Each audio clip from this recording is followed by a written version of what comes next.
6:30, so let's go ahead and get started here. All right, that sounds good. All right, so just a few things.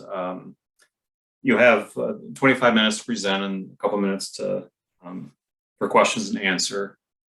And you don't have to feel that, if you stop short, you don't have to keep talking just to fill the space. We only have two presenters here tonight, so it should be a pretty quick ordeal.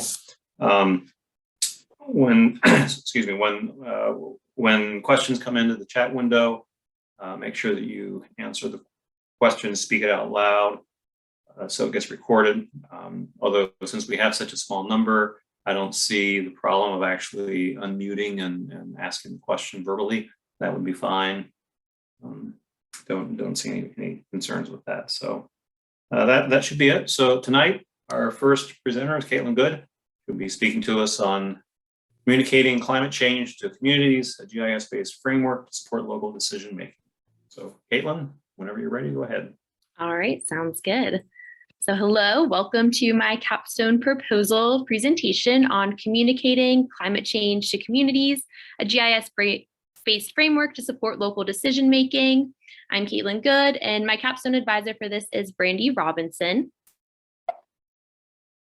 So outlined here is the agenda of what I will be discussing during my presentation. I'll go through the introduction, the background, objectives, methodology, anticipated results, timeline, and then project presentation. And I will start by going through my introduction and background. The IPCC's Climate Change 2022 Impacts, Adaptations, and Vulnerability Report further solidifies our scientific understanding of the severity of the potential consequences to our society and planet from a changing climate. However, scientific reports and national climate assessments and other high-level writings about the impacts of climate change are not easily translated to actionable policy members for local government officials who are on the front lines of facing the impacts of a changing climate. Over the past couple of years, we've been seeing a shift in how we are addressing climate change resiliency, especially within local communities.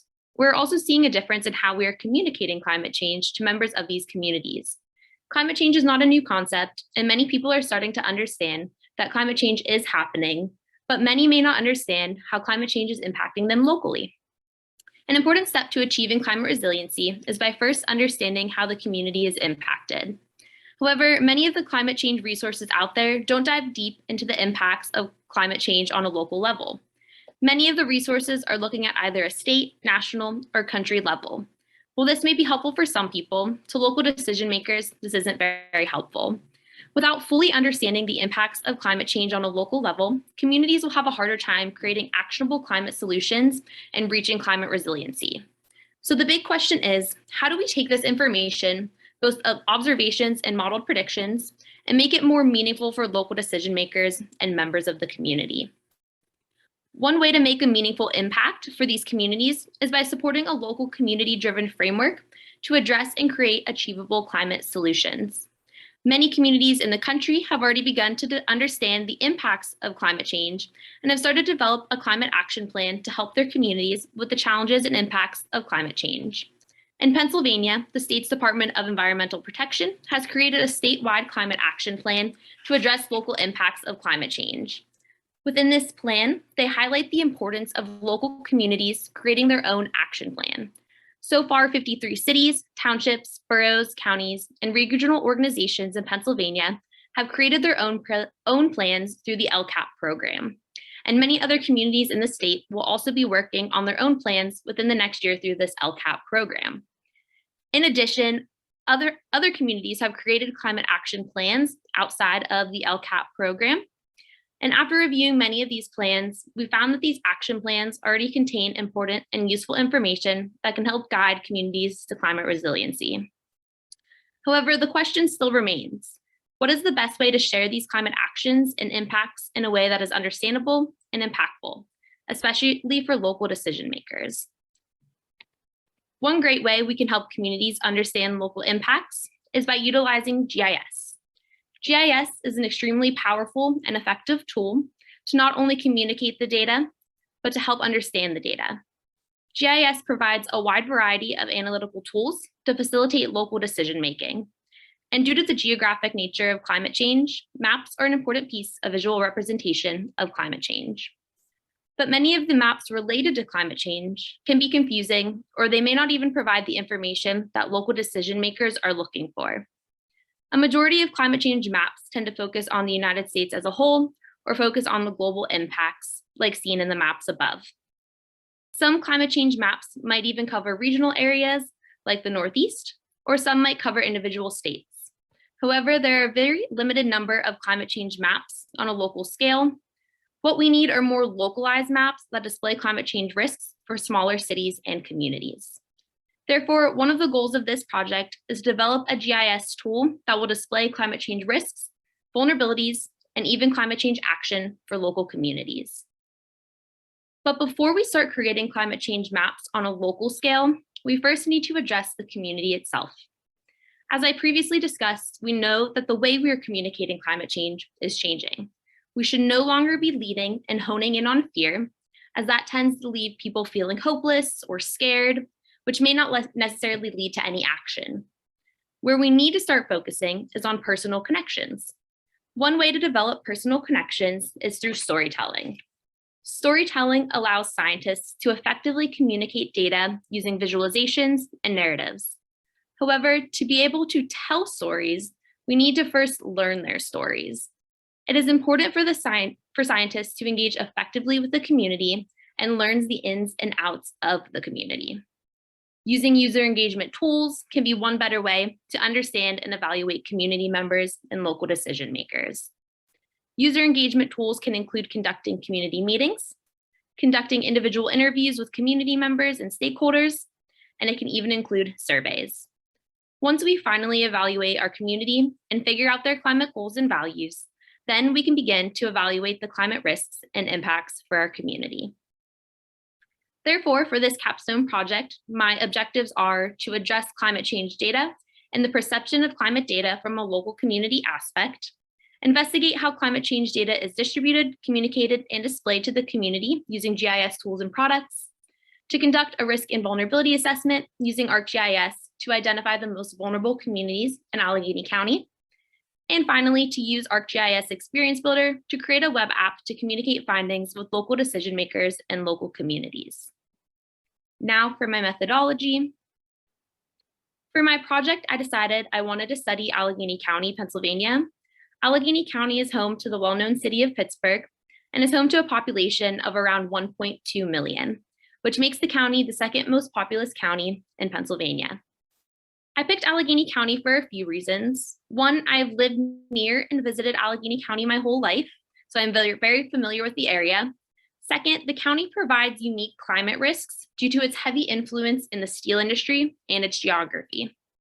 Due to the heavy steel industry, air quality has become a huge concern for the people living in Allegheny County. And because of that concern, the county has already taken extensive actions in the climate resiliency world. There are many communities within Allegheny County that have created local climate action plans to help address the local impacts of climate change. And because of their concerns and because of their actions, I wanted to help this community take their climate resiliency a step further.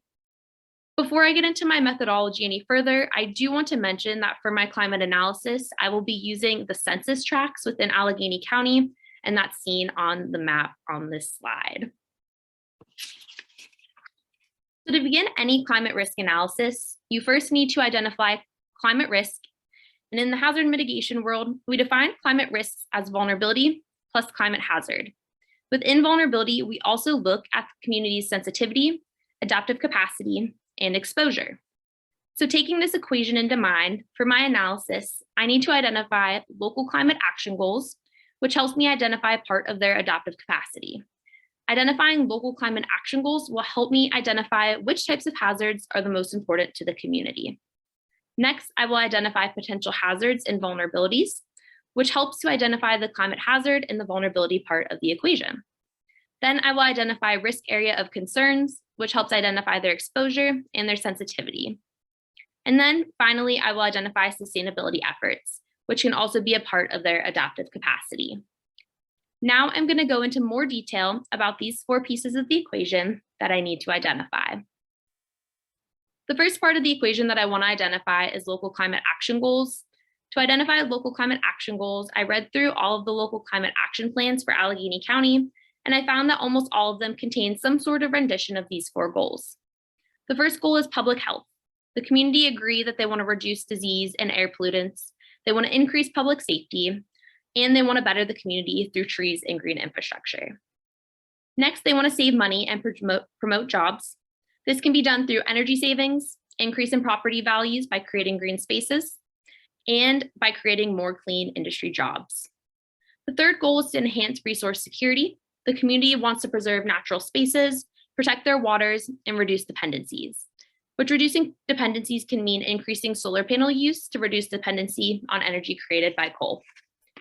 The final goal is to foster social equality. This goal includes reducing energy burdens, expanding transit to disconnected communities, and changing zoning to provide greater opportunities. The next part of my equation was to identify potential hazards. For this, I created a table that identified some of the major potential hazards that climate change can impact.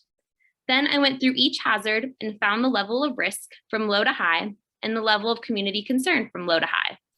I was then able to determine the risk levels for all of the potential hazards except drought from the National Risk Index for Allegheny County. For the drought level, I determined the level of risk from the US Drought Monitor. Then for level of community concern, I was able to base the level of community concern from local community action plans in Allegheny County.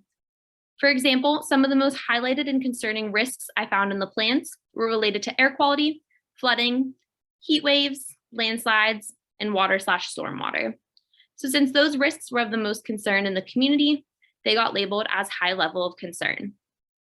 Once I determined the level of risk and level of community concern, then I use that table in the community local climate action goals to determine what hazards I will look at for my study.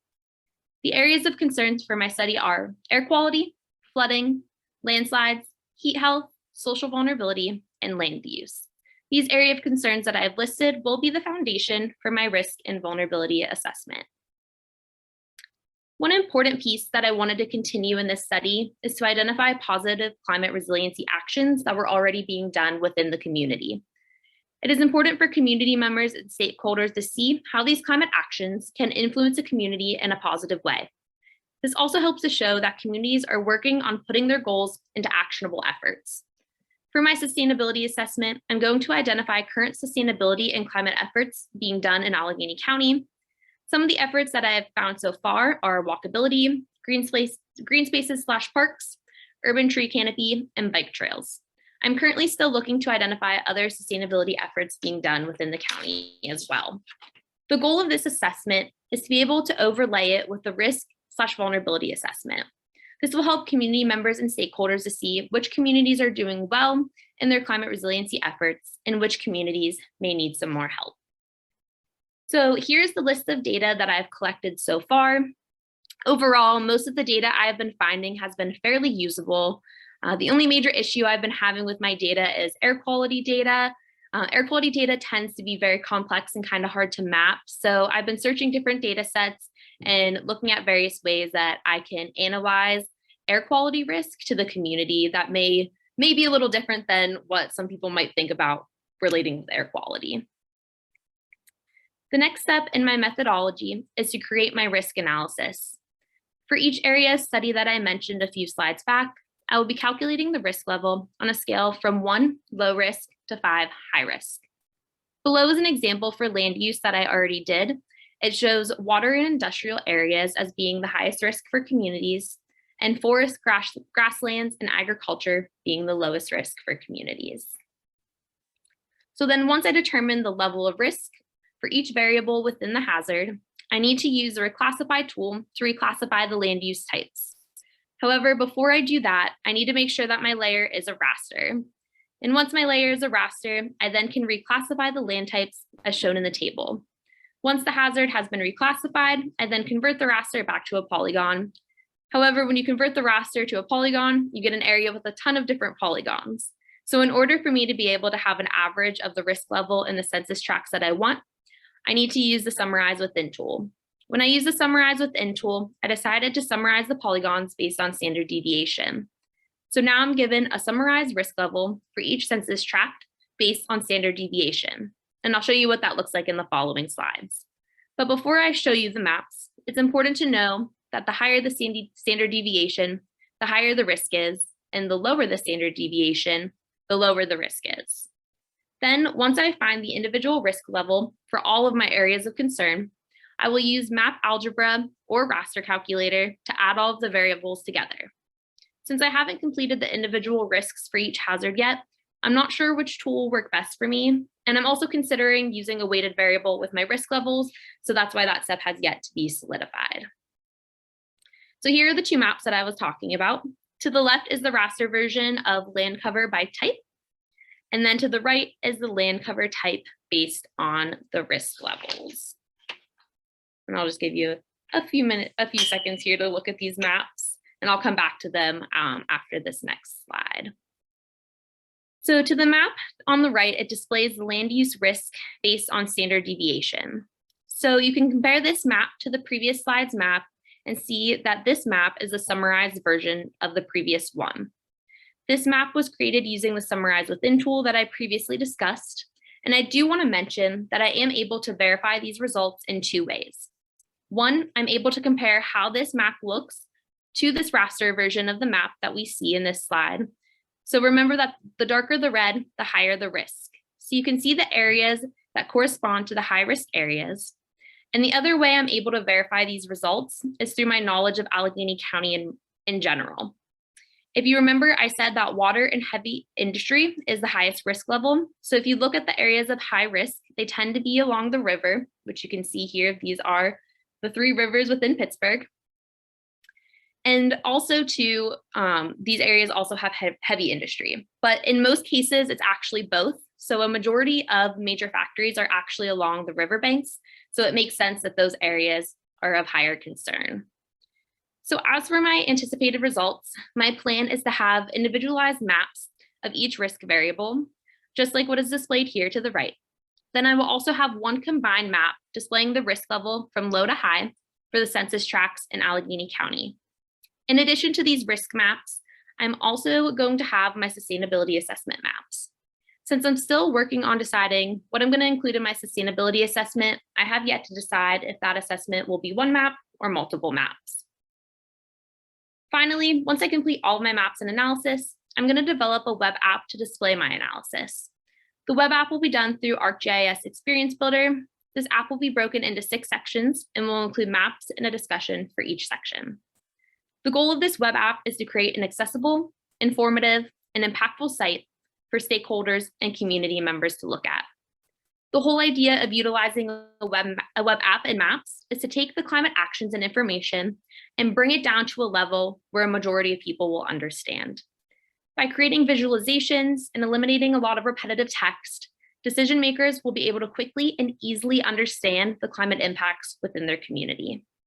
So for this web app, the 6 sections will include the combined risk map, the air quality risk map, a water risk map, which will be the flooding risk map, a land risk map, which will include landslides and land use, a social equity map, which will include heat health and social vulnerability, and then finally, the sustainability map. And here's a timeline of my anticipated completion. So as you can see, I'm still working on my risk analysis, and hopefully come November timeframe, I can begin my web app. Then by February of next year, I'm hoping to have the web app completed and begin finishing my final report. And then sometime in March to April, I will be presenting my project.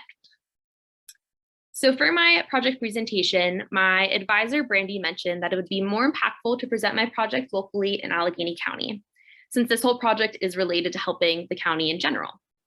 I have been in contact with someone from the Congress of Neighboring Communities team at the University of Pittsburgh to be able to present to their group. The Connect program is a program housed by the University of Pittsburgh to connect municipalities within Pittsburgh and Allegheny County to share challenges and resources related to economics, environmental, infrastructure, utilities, and public safety type issues. One of their specific goals is to help with local climate action and resiliency. The Connect program has created their own climate action plan that encompasses the collective goals of their members. After talking with one of the Connect team members, they sounded very excited about the prospects of my project, as they've been looking for a way to visualize their climate action initiatives. So the goal is to be able to present to their group at one of their meetings that they'll be hosting in the spring of 2023. And on this slide is also a list of the local climate action plan participants from Allegheny County. There's quite a few that have gone through this LCAP program, and I know that there's a few that are going to be within this coming year as well. So thank you so much for listening to my proposal, and I'm happy to welcome any questions if we have time.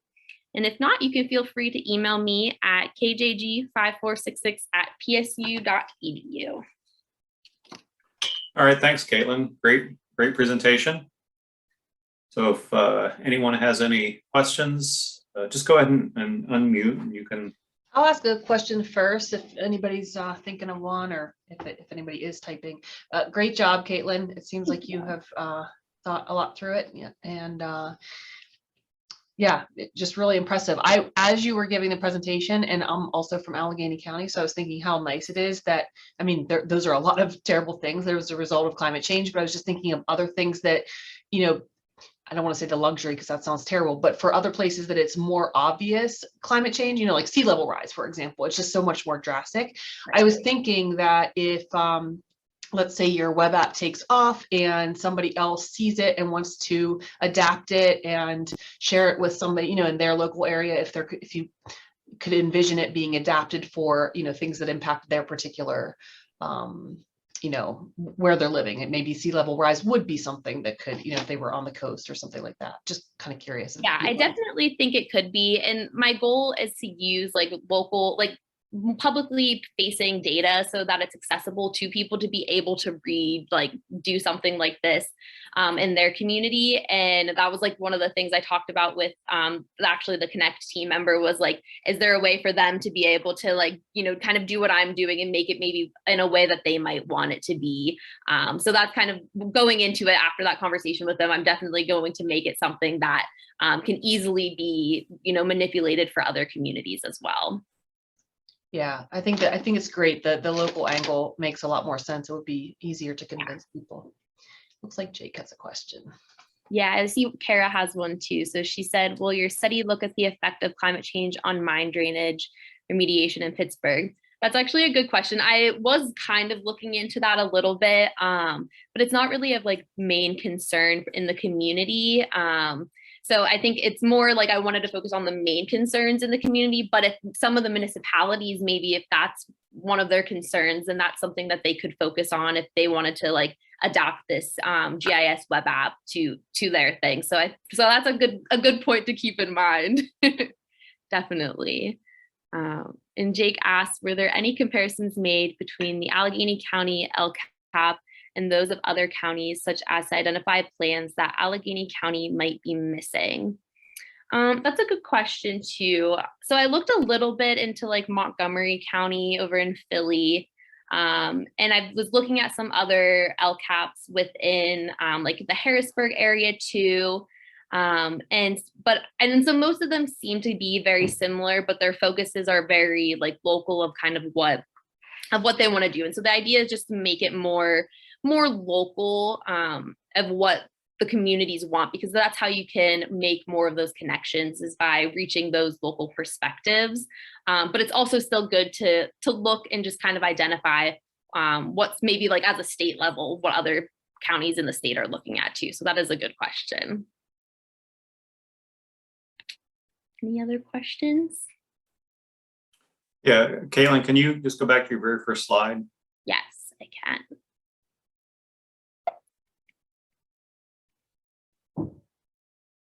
Of which, like literally the very first slide.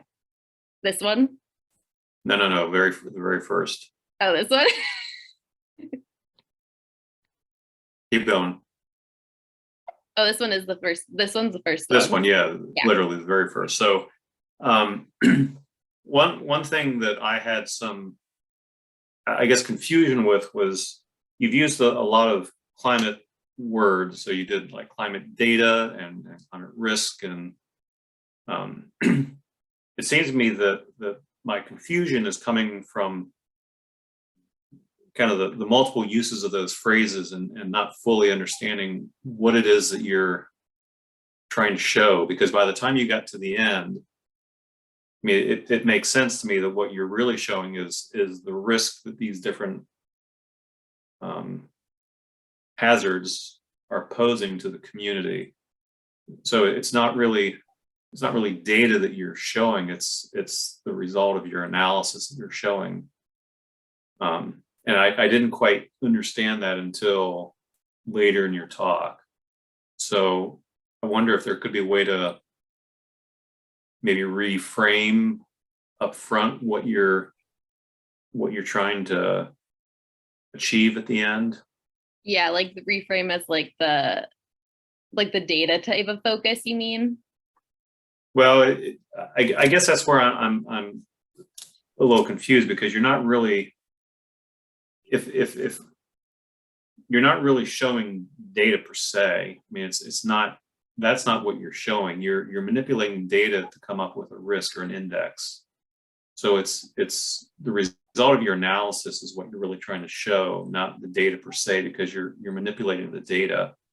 So I think a more, and where I'm coming from is sort of the end user, the community who maybe is looking at your story map or your end product, and they may have something in their mind what they think data is, but yet you're showing something that's not maybe in conjunction with what they think data happens to be. So I was just trying to think of a better way for you to phrase that, and maybe even be upfront and say, I'm going to be looking or creating maps that show risk to the local level or the census tract level or whatever, something other than just data, because I think that might be a bit confusing. Okay. Yeah, that's good to know. Okay. Yeah, and Well, I think too, different wording. I mean, even when I present to it, something that like was also mentioned before was like utilizing like different wording that's not like climate change related, because that's also something that can be like kind of like misperspective to like local community members and things like that. So And I'll definitely keep in mind for like the later presentation too. I mean, even the use of the phrase climate change can instill emotional reaction to some people, and exactly, that could be a pretty touchy phrase in some areas of Pittsburgh or Allegheny County. I don't know. I was thinking Fritz, what you're saying is it would also make it maybe a little bit less intimidating to the audience to frame it that way. Yeah.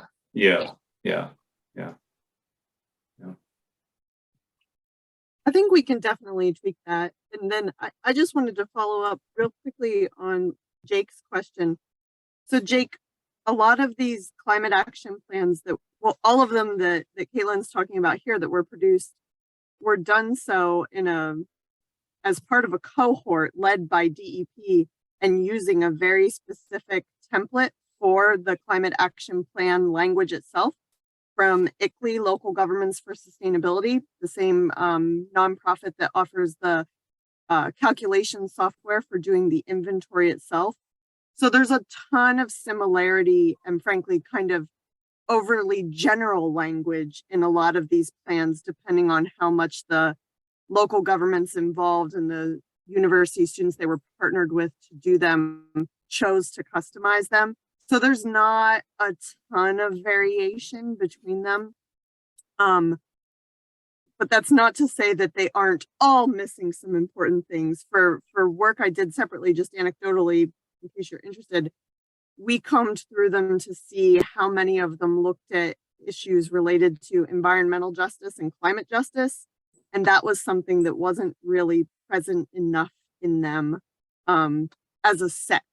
So I think that there's definitely some variability in terms of how much people have customized these, but they all kind of started with the same template.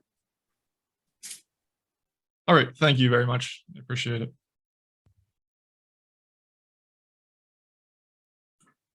All right, anything else for Caitlin? All right, well, good job, Caitlin. thank you. Best of luck with your presentation or with your project. Thank you. All right, I will stop sharing. And Aaron, I believe you're up next. So if you want to start sharing your screen.